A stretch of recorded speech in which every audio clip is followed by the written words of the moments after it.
Hi hello నమస్తే, నేను Krishnanjaneyulu. YSR Congress party ప్రభుత్వ హయాంలో కొంతమంది నోటితోనూ కొంతమంది చేతలతోనూ కొంత దురుసుగా వ్యవహరించినటువంటి వాళ్ళు ఈ రోజున ఇబ్బందులను ఎదుర్కొంటున్నారు. అరెస్టుల పర్వం ప్రారంభమైనట్టే కనపడుతుంది. తెలుగుదేశం పార్టీ అధినేత, ప్రతిపక్ష నేతగా చంద్రబాబు నాయుడు ఉన్నప్పుడు చంద్రబాబు నాయుడు ఇంటి మీద దాడికి ప్రయత్నించినటువంటి జోగి రమేష్ ఆ దాడి కేసులో ఎప్పుడైనా అరెస్ట్ అయ్యేటువంటి అవకాశం ఉంది. అందుకు పోలీసులు ఆల్రెడీ అందుకు సంబంధించినటువంటి ప్రణాళికలు రూపొందించుకుంటున్నారు. అగ్రిగోల్డ్ కేసులో ఆయన కుమారుడు జోగి రాజీవ్ అరెస్ట్ అవ్వటం, జైలుకి వెళ్ళటం, వాళ్ళ కుటుంబీకుల మీద, వాళ్ళ బాబాయ్ మీద, వెంకటేశ్వర మీద కేసులు ఇవన్నీ. జోగి రమేష్ తర్వాత వాళ్ళ కుటుంబం తర్వాత నెక్స్ట్ టార్గెట్ ఎవరు? ఈ ప్రభుత్వం ఎవరిని టార్గెట్ చేయబోతుంది? ఏమిటి ఈ చర్చ రాష్ట్రంలో వైఎస్ఆర్ కాంగ్రెస్ పార్టీ నేతల్లో ఒక రకంగా వణుకు పుట్టిస్తుంది. దాంట్లో పైకి మేకపోతు గాంభీర్యం ఎంత ప్రదర్శించినా సరే ఈ భయం అయితే మాత్రం ఖచ్చితంగా వైఎస్ఆర్ కాంగ్రెస్ పార్టీ నేతల్లో ఉంది. ఎందుకు అనంటే తెలుగుదేశం, జనసేన, బీజేపీ కూటమి ప్రభుత్వం అధికారంలోకి వచ్చిన తర్వాత ఒకవైపున సంక్షేమ పథకాలను వేగంగా అమలు చేస్తూ, ఇంకొక వైపున అభివృద్ధికి సంబంధించినటువంటి అంశాల మీద ప్రణాళికలు రూపొందిస్తూ, ఇంకొక వైపున గత ప్రభుత్వంలో జరిగినటువంటి అన్యాయాలు, అక్రమాలు, అవినీతి వీటిని ఎక్కడా కూడా మేము వదిలిపెట్టేది లేదు. ఖచ్చితంగా కలుగులో దాక్కున్నా సరే అక్రమార్కులను బయటికి తీసుకొస్తాం, చట్టం ముందు నిలబెడతాం, ఎవరిని వదిలిపెట్టేది లేదు, ఇదేం రాజకీయ కక్ష సాధింపు కాదు, చట్టబద్ధంగా శిక్షిస్తామని ముఖ్యమంత్రి చంద్రబాబు నాయుడు చెప్పాడు. అదేవిధంగా డిప్యూటీ సీఎం పవన్ కళ్యాణ్ కూడా ఎవరిని వదిలిపెట్టకూడదు అనేటువంటి విషయాన్ని కూడా ఆయన చెప్పారు. అయితే తెలుగుదేశం సంబంధించినటువంటి నాయకులు, కార్యకర్తలు రెడ్ బుక్లో ఉన్నటువంటి దానికి అనుగుణంగా రెడ్ బుక్లో ఆ రోజున నారా లోకేష్ రెడ్ బుక్ ఏ ఉద్దేశంతో అప్పుడు ఆ రోజున ఆయన మాట్లాడారు ఏమిటి అనేటువంటి అందరికీ తెలిసిందే.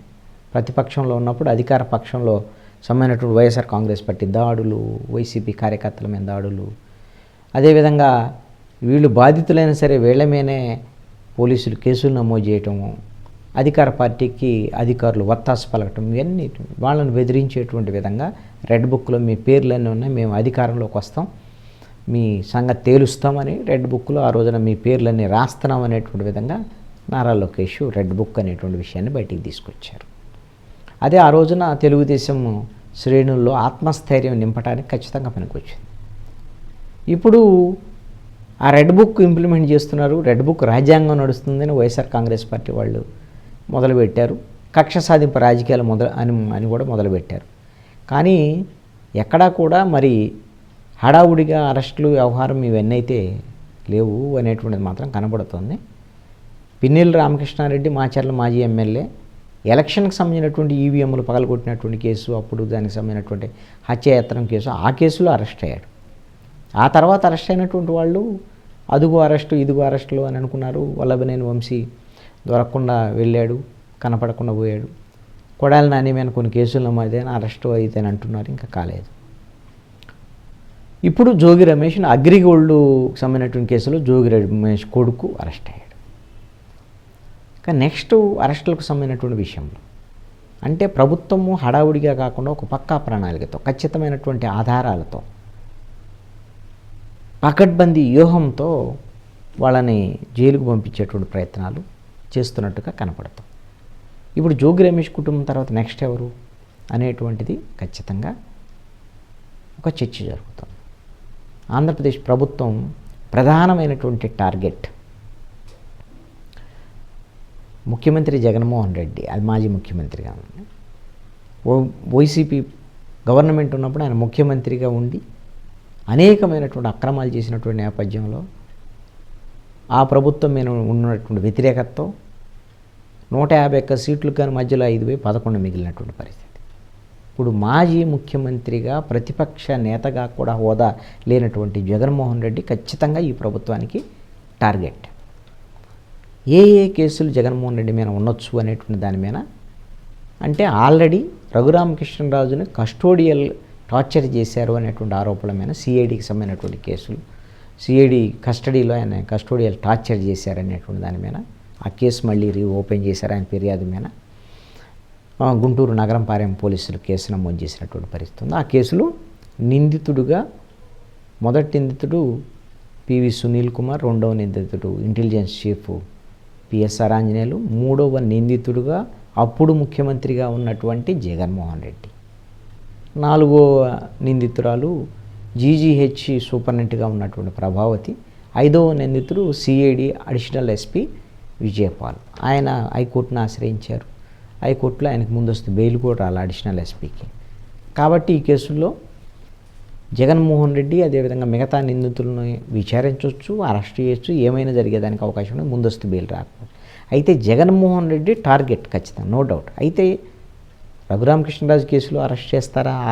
అది ఒక కేసు వరకే పరిమితం. ఇసుక, మద్యం, ఆల్రెడీ మద్యం, ఈ రెండింటి మీద ఆల్రెడీ వైట్ పేపర్స్ రిలీజ్ అయ్యాయి. వీటికి సంబంధించినటువంటి విషయంలో ఢిల్లీ లిక్కర్ స్కామ్ను మించినటువంటి లిక్కర్ స్కామ్, మద్యం సంబంధించినటువంటి అంశం అనేటువంటిది వైట్ పేపర్లో ప్రకటించారు. ఇది సిఐడి విచారణతో పాటు ఈడీ విచారణ కూడా, ఎన్ఫోర్స్మెంట్ డైరెక్టరేట్ విచారణ కూడా జరపాలి అని కేంద్ర ప్రభుత్వాన్ని కోరతామని ముఖ్యమంత్రి చంద్రబాబు నాయుడు చెప్పుకున్నారు. అదేవిధంగా ఇంకా కొన్ని అప్పుడు జరిగినటువంటి అక్రమాలు, వీటి మీద కొన్ని కేసులు నమోదైన మైన్స్కు సంబంధించినటువంటి వాటిల్లో ప్రధానంగా అప్పుడు గనుల శాఖ మంత్రిగా ఉన్నటువంటి పెద్దిరెడ్డి రామచంద్రారెడ్డి, అప్పుడు గనుల శాఖకు సంబంధించినటువంటి గనుల శాఖ డైరెక్టర్గా ఉన్నటువంటి వెంకటరెడ్డి, అదేవిధంగా ఎక్సైజ్ దాంట్లో అయితేనేమో ఈ ఏపీ ఎస్బిసిఎల్, అదేవిధంగా ఆయన ఎండి డిస్టిలరీ, అదేవిధంగా బ్రోవరెస్ విభాగం కమిషనర్ వాసుదేవరెడ్డి, వీళ్ళ మీద కూడా ఆల్రెడీ ఈ దర్యాప్తులు జరుగుతున్నాయి. దీనికి సంబంధించినటువంటి కేసుల కత్తులు వేలాడుతున్నటువంటి పరిస్థితి. అంటే జగన్మోహన్ రెడ్డి అయితే ప్రైమ్ టార్గెట్. బట్ మొత్తం ఆధారాలు సేకరించినటువంటి పరిస్థితులు ఇవన్నీ చేసిన తర్వాత మాత్రమే అరెస్టులు జరిగేదానికి అవకాశాలు ఉండొచ్చు. అయితే ఇప్పుడుగా ఎవరి అరెస్టులు జరగవచ్చు అనేటువంటి దాని మీద ఒక చర్చ జరుగుతుంది. ప్రధానంగా Madanapalle files, Madanapalle sub collector కార్యాలయంలో ఫైళ్ళు తగలబడ్డటువంటి కేసు సంబంధించినటువంటిది.